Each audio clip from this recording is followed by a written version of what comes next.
Hi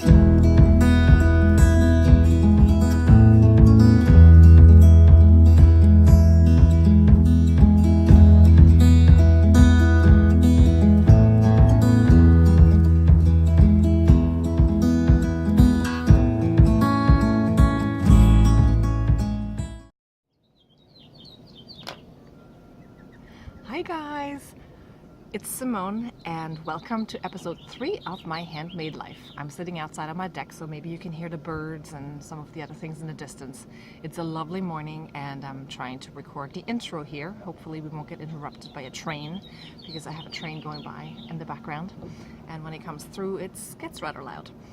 So in today's episode, in episode 3, we're going to make all the things, literally. We are going to make granola. We are going to talk about a lot of sewing. I did a whole bunch of different clothing items for Me Made May, so this is sort of a wrap-up of Me Made May as well. We are also going to do some knitting. We're going to look at the Brioche knit stitch at the Bark, B-R-K, both for continental knitters, which is what I am, and for throwers or English knitters. I'm going to attempt to show you that. It might be a bit funny, but bear with me. I think it will give you a good idea on what you're supposed to watch out for. And first, though, I want to talk to you about procrastination. I'm sure you've all heard it, you've all done it, we're very familiar with it, most of us. Now, over the last, I guess, years or whatever, it slowly dawned on me that what I do is procrastimaking. So when I have to do something specific that for some reason I'm not really quite sure how to do it, or I don't know what the reasons are, I have to make something. Like, I don't just sit there and avoid doing it. I somehow have to make stuff. And so I've made a whole bunch of clothes in the last month. And I think it is because I'm supposed to get ready for TNA, which is the National Needle Arts Association's trade show in Cleveland. And I have some ideas, but I should really be focusing on it more. But instead, of course, I've been making clothing. So I've made this top, and we're going into that into more detail. But what I want to know from you is, do you procrastinate? Do you procrastinate in other ways? What is your way of... And I feel almost like I procrastinate as well. So when I have a deadline, I feel like I need to cast on all the things, all the other things that I, come in contact with in some way. So I wonder if that is because I'm a maker and I've always needed to make things with my hands and, figure out stuff, or if that's just something that most people do. I know I have friends who definitely watch TV as procrastination or do other things like that. Do you procrastinate? Do you procrastinate? Do you maybe procrastinate by shopping or by going to the gym or watching TV? Please tell me below what it is that you do. I would love to know. I'm just really curious as to how this works. I think what I figured out for myself is that the procrastinating part is somehow my way of dealing with the guilt that I'm not doing what I'm really supposed to do, and so I am making something to make myself feel less bad that I'm not doing the other thing. So I'm doing one thing that is also good, but I'm not doing the thing that I thought I should do. Sometimes I actually even clean. I mean, not like I don't clean other times, but I actually clean as a way of procrastination. Like, let's take, it was a couple of weeks ago, I had to take all my winter things, put them away for the summer, all the woolens, the sweaters, the things that I'm not going to wear for a few months. So I usually wash the sweaters with Eucalan and I put them away so they're all like nice and clean and done for next year when I'm going to wear them again. Well, that turned into going through my entire closet and getting rid of everything that I hadn't worn in a while or that didn't fit. I forced myself to try on all the pants. I cleaned out my entire closet and the bedroom, like whatever clothes were there that didn't need to be there anymore. So yeah, and that was also because I had some deadlines or something coming up and I did that instead. And of course it made me feel really good because now I have an awesomely open closet. I have space for all the things that I made. I made a couple of new dresses, as I said, and we're going to go over that in this podcast. And we'll go over that in this podcast, all the different things, all the different dresses and tops that I've made. And now, episode 3 of my handmade life. and I'm gonna go and do some indigo dyeing right now because I've rescued my revived or sharpened or whatever you call it, my Tblsp indigo vat. It's a organic indigo vat, and it's sitting out here on the deck. I'm gonna change the shirt first, of course. I don't want to get that splash with blue, but I'm going to go dye a couple things that I wanted to dye for a while, or redip them, the ones that I didn't get to last time.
You guys, so for Me Made May, I didn't post a whole lot of pictures on Instagram, but I'm making a little video for you so you get to see all the things that I made, and all the things that I've been wearing. So in the last week and a half, I've gotten into this like zone, I want to say, and I've made a bunch of these tops. So I'm going to show you. Aren't they awesome? They're super, super easy. It's they're a peasant top. Oh, and I have these cute labels that I got on Etsy so that I can label all my handmades. I didn't get to put that into this one yet, but they're just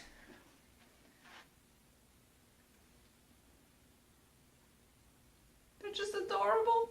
They're these tops that use about 1.5 yards of fabric. They're just gathered here and gathered at the sleeves, and you can make them in an afternoon. They're super easy, and I will put the pattern into the footnotes and also probably into the video. It's a simplicity pattern, that's what I know. So I have one here, and I have this one that I made. I love this fabric. I'm not sure if it's the color, the print pattern on here, or a combination of two, but I love the retro feel of it, and I feel like I want to have a dress and maybe pants as well in the same color. Oh, and here's a lovely shawl that a friend of mine sent me a while ago. Beautiful shawl that I have here that I wear with the colors that it goes with. Of course, it doesn't go with this exactly, but thank you, Jessica. I love my shawl. Oh, and of course I made this. This is the Belladonna dress from Deer & Doe, and this is version 2.5, I want to say, because I made the original muslin. It fits, but I made alterations, and then that caused other problems. And so I made a second one, which doesn't have the fancy back. This has the diamond shape cutout. The second one I made in a solid, and so that problem on the back side of it became even more apparent. So when I made this one, I corrected it. Well, first I thought I corrected it, and so I actually cut these 4 pieces for the back out twice. Luckily I had enough fabric, but now it works. The only problem is that I put the zipper down lower, because you know how the zipper on the top has these ends that are really not part of the zipper, they're just like the fabric, and it's really hard to hide them. So I was like, well, if I put it further down, I'll put a hook and eye on top, like here. Problem is, I can't reach it. There's no way I can close it, or if somebody closes it for you, I will have to have them around to take it back off afterwards. And so I guess I'm going to just wear it like half open in the back. I mean, it's not going to go anywhere. It's just that I sewed these on by hand, and I can't. I can sort of reach it, but I don't think I can hook it, possibly. But this is another fabric that I got from online. I got this from fabric.com. It's a collection from Camelot Fabrics. And I will also put the link to the fabric collection into the little video for you guys.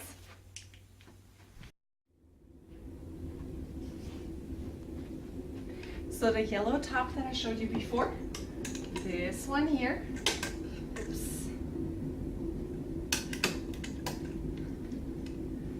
I hope you appreciate it. I'm taking my entire closet apart for you.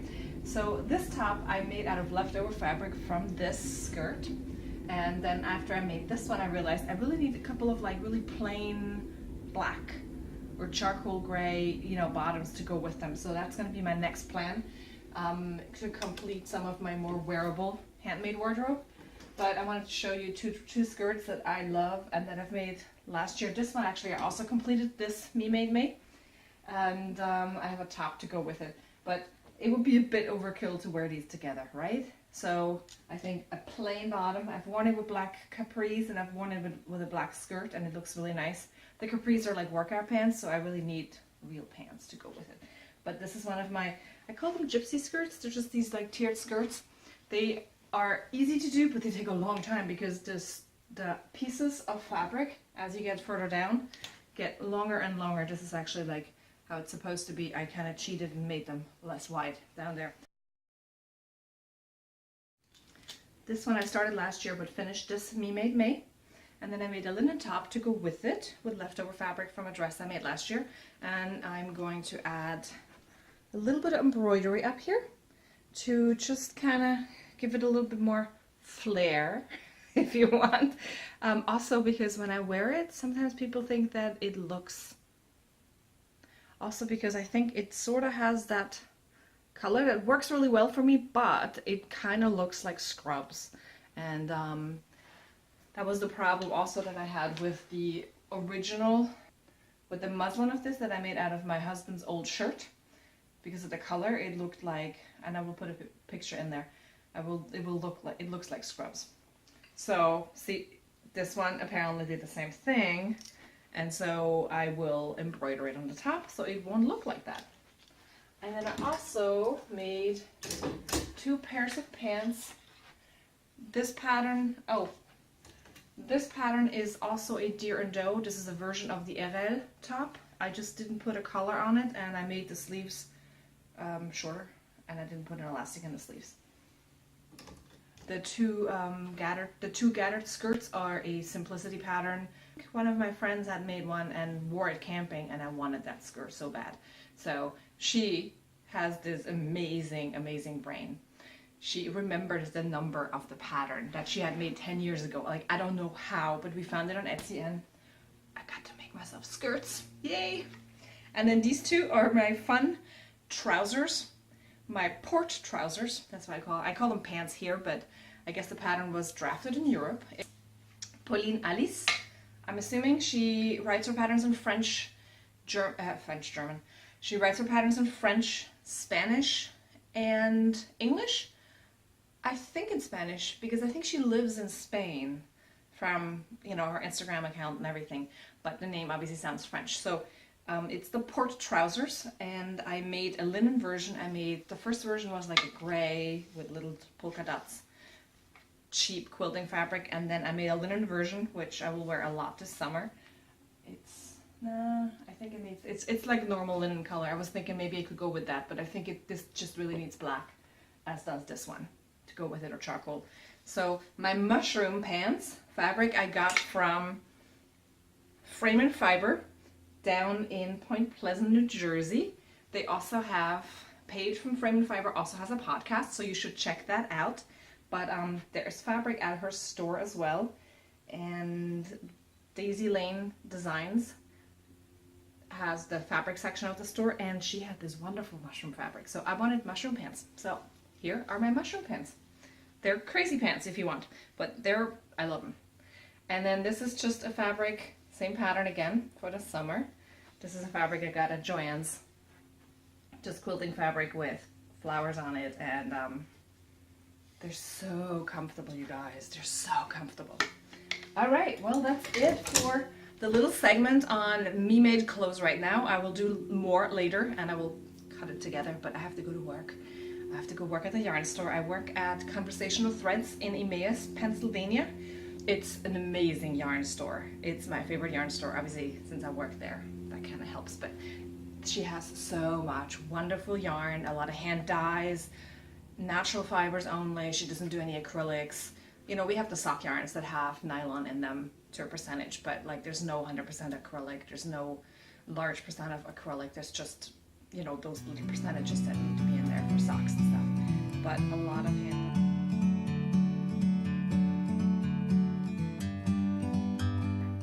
Hi guys, it's Simone. I'm sitting here by my sewing machine because I wanted to show you a couple things that I'm working on right now, and because the light is good over here. So welcome to my little space.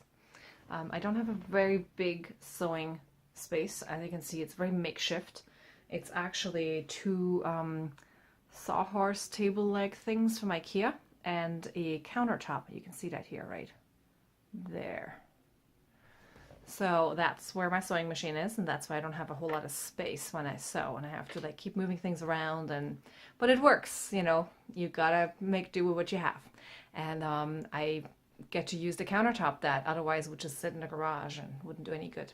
So one of the things that I wanted to show you today is I tried to make, and I will put that video in there, I tried to repurpose my husband's old shirt so it wouldn't just get thrown out, and I have sewn it into a pattern which I think was a simplicity pattern, but I will put that in, it's in the other video where I'm going through some of the cutting layouts that I've done, and I will just show you the finished product now. Of course it's inside out, so with one hand I'm gonna have to try to turn it around so you can see it. It's not quite finished. The neckline probably could use a little bit of hand stitching. I just sort of closed it up so that I could wear it. However, so here it has the pattern itself is like this lovely herringbone pattern from one of his nice business shirts, and it has a,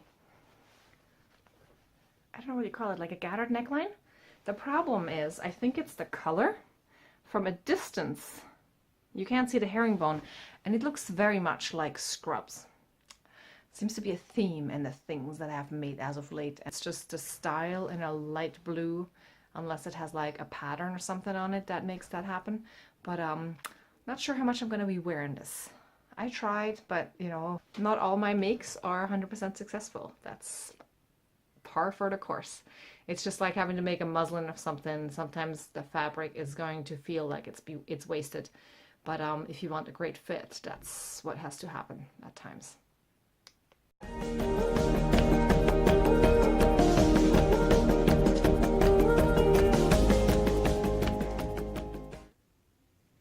So here I'm going to show you how I will repurpose one of my husband's old shirts, which is all worn out and yellowed and cannot be saved. And so I found this cute little pattern, and let me find the envelope, that I've had for ages. And I'm going to try to make the short sleeve version out of this shirt. And I have realized that obviously the pieces are not going to be as big as what I need. I was hoping they would be, but so long sleeves is not going to work. But the short sleeves, I can cut the sleeves. I can make them 3/4 lengths, but I can't make them all the way down to here. I can cut that out of the sleeves.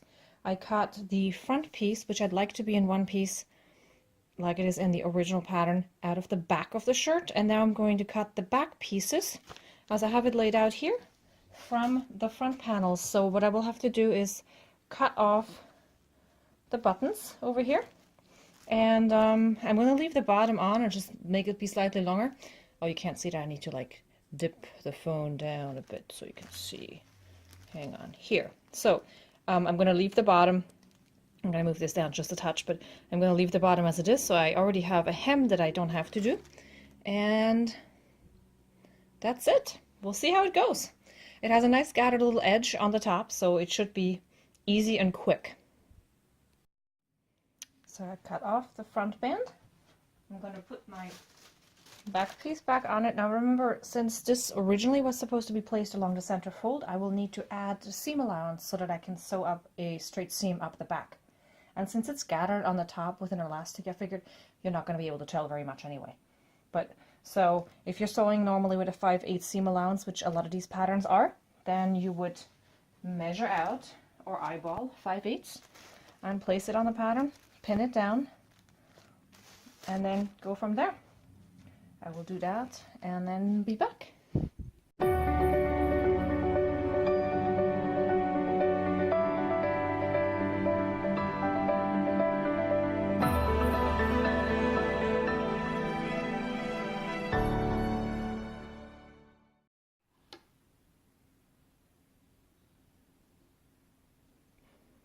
Hi guys! Welcome to Brioche 101. I just want to talk a little bit in general about brioche knitting and the difference between that and regular knitting. So you have a little bit of an idea on the anatomy of a brioche stitch if you want.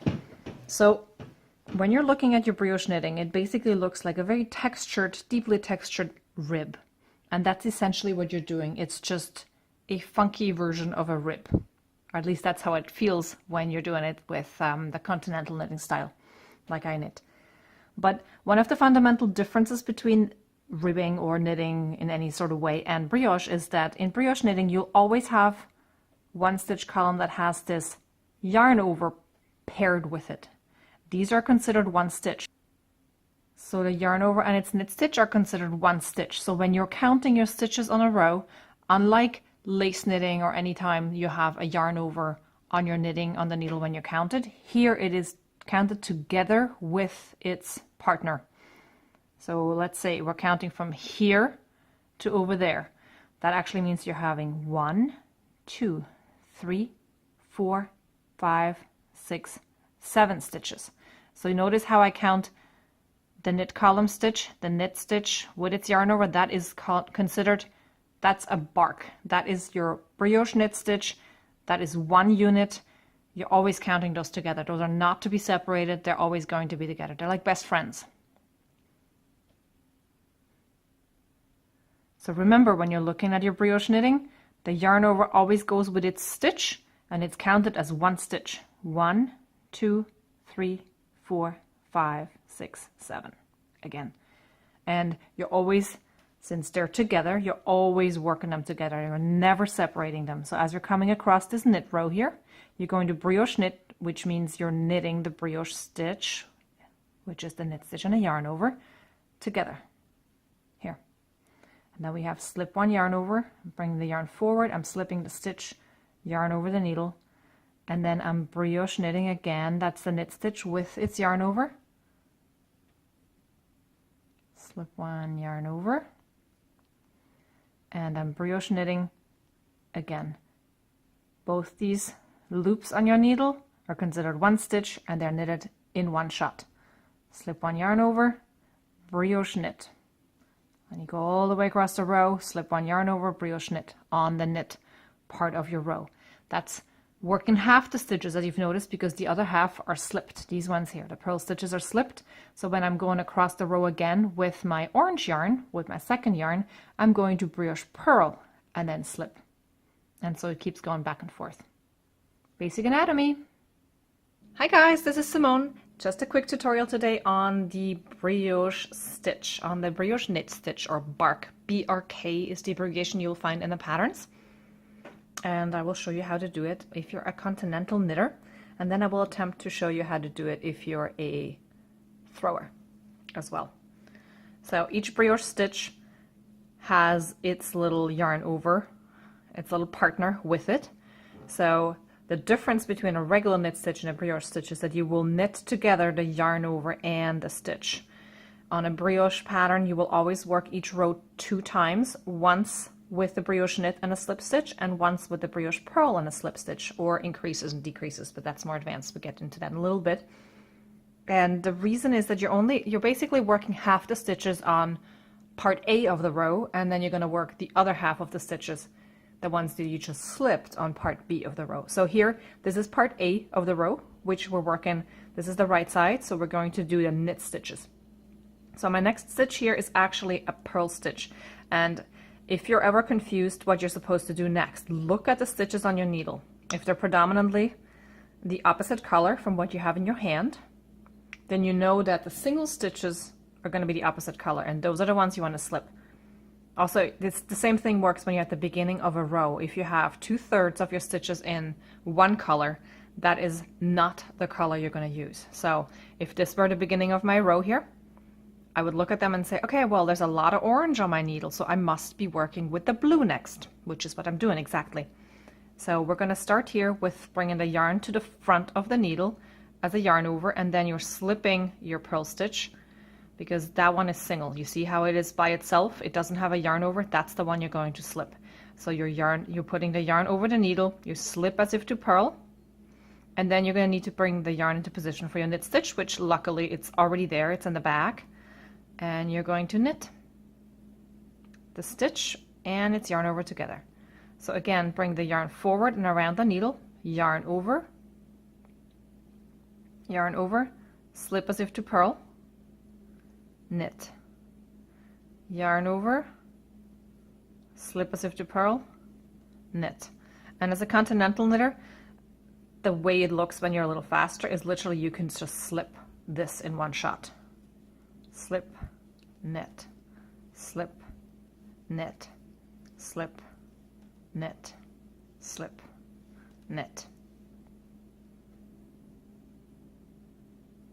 All right, and now I will show you how you would do a brioche knit stitch if you're a thrower. So now your yarn is in your right hand, of course. You're going to, so I just completed a brioche knit stitch. I'm going to slip one yarn over. I'm going to bring the yarn front for my yarn over. I'm going to slip that stitch, bring the yarn, over the needle, and then I'm going to brioche knit. So I'm going to put my needle into the stitch with its yarn over, and making sure that my yarn over stays in place, I'm going to bring the yarn around and through. See, now the purl stitch has a yarn over with it, and I knit the brioche knit stitch here. So again, bring the yarn forward, slip it, yarn over, put the needle through as if to knit regularly, but into the knit stitch with its yarn over, yarn around the needle, and there you go.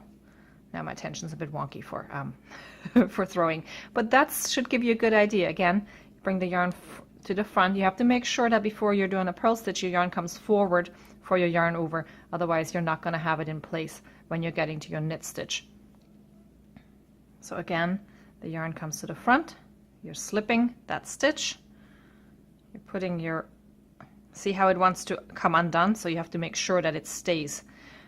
Your needle goes into the stitch, into the brioche knit stitch, and you're going to bring it around the needle, making sure that it stays over top at the same time. So you have that yarn over with your purl stitch before. All right, and that's your basic brioche knit or bark stitch.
just have completed a round of indigo dyeing, and I will give you a quick tour of what I dyed today. It was a couple of white things that were not so white anymore, that had spots from, I don't know, I think one was a peach juice spot, and that just doesn't come out. And so I'm hoping that with the uneven color of dark blue, or blue, medium blue, it will not show as much. So let's go have a look.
This was a white, commercially bought cotton sweater.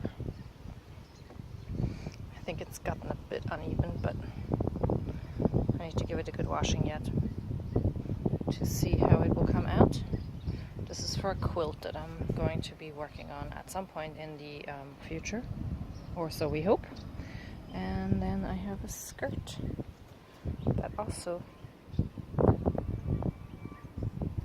was white with stains on it, and then this was a, you have a picture of it, this was like a sort of a seafoam, a slightly dirty seafoam colored dress, and it was a little bit too transparent to actually be useful except as a sleeping garment, and so I'm hoping that this way I'll be able to wear it. This is my not very sophisticated setup. Yeah. Oh, there's another thing here. Yesterday I had a clothesline up, but it's way too windy, so it's blowing everything about. So this is the second dip. And this is where I live. My little bird feeders. And underneath that little pine tree there, that's where my little tree frog lives during the day, mostly. Sometimes if there's too much activity, he moves.